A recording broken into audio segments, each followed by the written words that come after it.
Hello everyone, कैसे हैं आप सब। तो मेरे पास सबसे ज़्यादा क्वेरी जो ये आ रही थी कि इस बार एसएससी एमटीएस का सिलेबस इंग्लिश में क्या हो सकता है, कौन से नए इंपॉर्टेंट टॉपिक देखने को मिल सकते हैं और एसएससी एमटीएस की एक्सपेक्टेड एग्ज़ाम डेट क्या हो सकती है।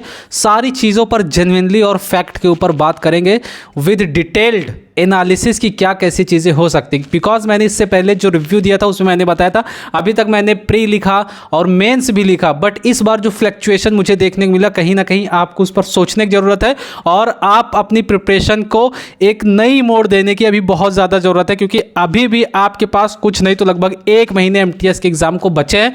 और मैं अभी इस वीडियो में आपसे 3 से 4 क्वेश्चन पूछूंगा और आपके नॉलेज को चेक करूंगा और आपको भी पता चलेगा कि आपका नॉलेज कहां पर लाई कर रहा है और आपको क्या स्ट्रेटजी अपनानी चाहिए, क्या चीज़ें फॉलो करनी चाहिए। तो वीडियो बहुत ज़्यादा इंपॉर्टेंट होने वाली, मैं सारी चीज़ें इस पर लिख कर लाया हूं ताकि कोई प्रॉब्लम ना हो। अभी जो एसएससी सिलेक्शन पोस्ट फेज 13 का एग्ज़ाम हो या फिर स्टेनो का या फिर जो ऑनगोइंग एग्ज़ाम है उसमें एडुकेटिव बेस्ड पर क्या चीज़ें देखने को मिल रही हैं।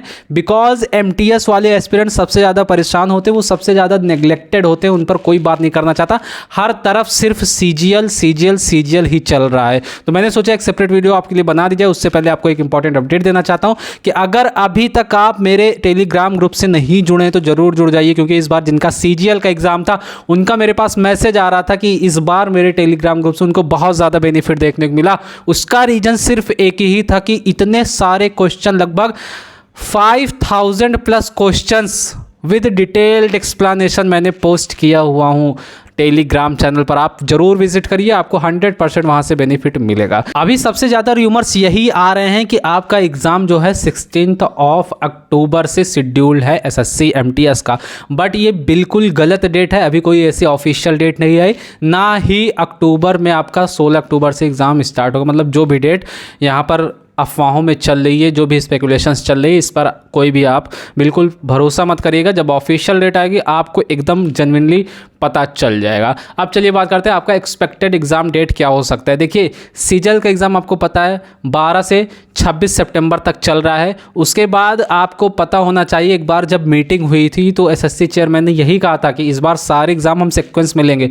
तो यहाँ कोई सवाल ही नहीं उठता कि एमटीएस का एग्ज़ाम सीएचएसएल से पहले हो जाए। पहले सीएचएसएल का होगा तभी एमटीएस का होगा। 99% आप यही गेस कर सकते हैं। तो सीएचएसएल का एग्ज़ाम सीजीएल के बाद लगेगा।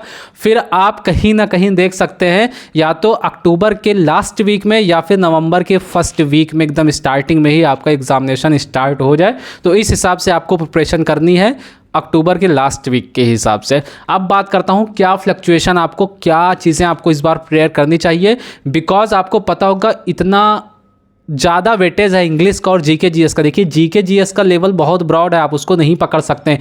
इवन यहाँ तक जो सीजीएल में सारे चीज़ें कवर करके गए थे उनको 6 से 7 क्वेश्चन आ रहे थे आउट ऑफ 25। आप सोच सकते हैं कितना बड़ा। और मेरी बात पर ना बिलीव करिए, आप जाकर रिव्यू देखिए, जाकर बहुत से कमेंट सेक्शन में देखिए कि लोग क्या कैसी बातें कर रहे हैं। बिकॉज जीके जीएस ना इस बार स्टेटमेंट और समझ लीजिए लॉजिकल बेस पर था। मतलब अगर आपको एग्जैक्ट नहीं पता तो आप नहीं कर सकते, इतना डीपली सारी चीज़ें पूछ रहा है।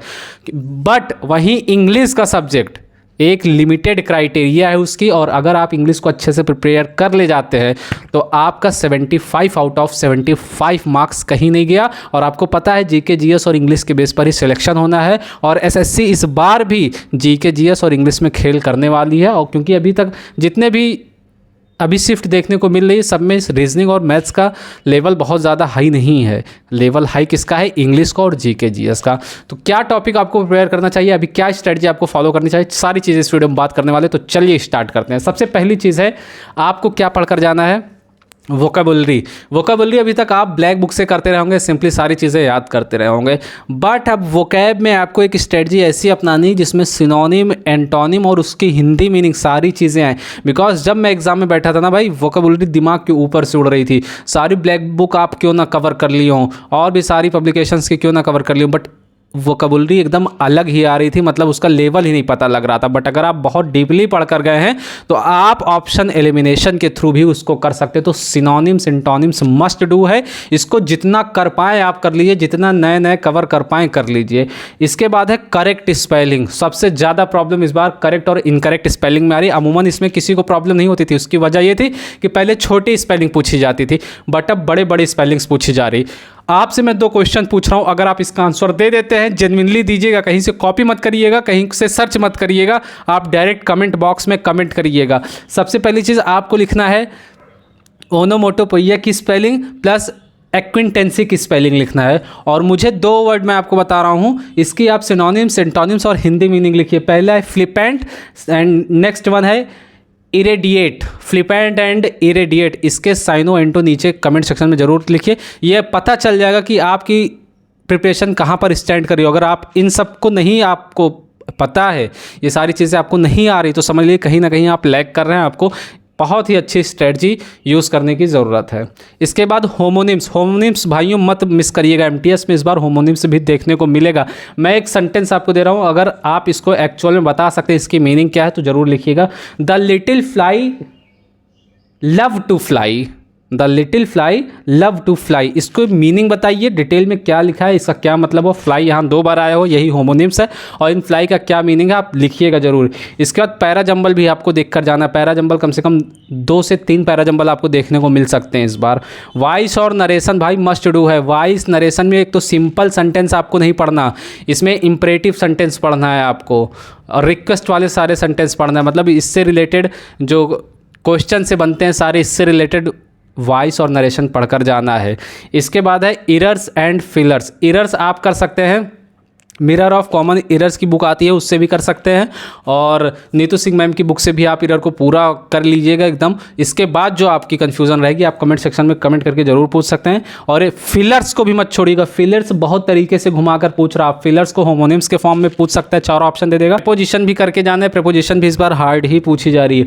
टेंस इंप्रूवमेंट, पहले सेंटेंस इंप्रूवमेंट आता था, बट मैं इस बार कह रहा हूँ टेंस इंप्रूवमेंट देख कर जाइएगा। एक टेंस दे देगा, उसमें एक गलत रॉन्ग वर्ब दे देगा, और उसमें पूछेगा इसमें करेक्ट वर्ब कौन से भरी जाएगी, और इसमें वर्ब में भी आपको कंफ्यूजन होगी और 2 वर्ब आपको ठीक लगेंगे। तो इसको अच्छे से पढ़कर जाना है ताकि ये मिस ना हो पाए। इसके बाद है कंप्रहेंशन और क्लोज टेस्ट। देखिए इस बार सीजीएल की ही शिफ्ट में मैंने जब एग्ज़ाम दिया था तो मेरे शिफ्ट में कॉम्प्रहेंसिव पूछा गया था, बहुत लेंदी और बहुत ही वाहियात लेवल का, मतलब बैंकिंग वाले भी उसको जल्दी नहीं सॉल्व कर सकते, ठीक है ना। तो कॉम्प्रहेंशन और क्लोज टेस्ट, किसी शिफ्ट में क्लोज टेस्ट पूछा जा रहा है, किसी शिफ्ट में कॉम्प्रहेंशन। तो हम लोग को भी इसी हिसाब से रेडी रहना है। आप कॉम्प्रहेंसिव भी अच्छे से कवर करिए और क्लोज टेस्ट भी अच्छे से कवर करिए, रीडिंग स्किल अच्छी करिए और उसको समझ कर पढ़िए। और कॉम्प्रहेंसिव अटैम्प्ट करने का मैं तरीका बताता हूँ आपको। सबसे पहले आप क्वेश्चन पढ़ेंगे, फिर उसके बाद स्किमिंग करेंगे, फिर उसके बाद एकदम एग्जैक्ट वर्ड फाइंड आउट करने की कोशिश करेंगे जो क्वेश्चन में पूछा गया है। इसके बाद क्लोज टेस्ट है। क्लोज टेस्ट और कॉम्प्रहेंसिव पैसेज, ये जो है ना, दोनों को आपको लास्ट में अटैम्प्ट करना है। आपको कितना भी आता रहे, क्वेश्चन 2 क्वेश्चन आता रहे, बट इसको नहीं टच करना है, इसको लास्ट में ही अटैम्प्ट करना है, क्योंकि ये टाइम टेकन है। तो ये सारी चीज़ें, और मैंने वॉइस नरेशन बता ही दिया, ये सारी चीज़ें मस्ट डू है एसएससी एमटीएस 2025 एग्जामिनेशन के लिए। होपफुली ये वीडियो आपके लिए हेल्पफुल रही होगी, और जो क्वेश्चन दिया हूँ उसके कमेंट सेक्शन में ज़रूर मेंशन करिएगा क्या राइट आंसर होगा क्या नहीं। मिलता हूँ आपके साथ नेक्स्ट वीडियो में। Thanks for watching.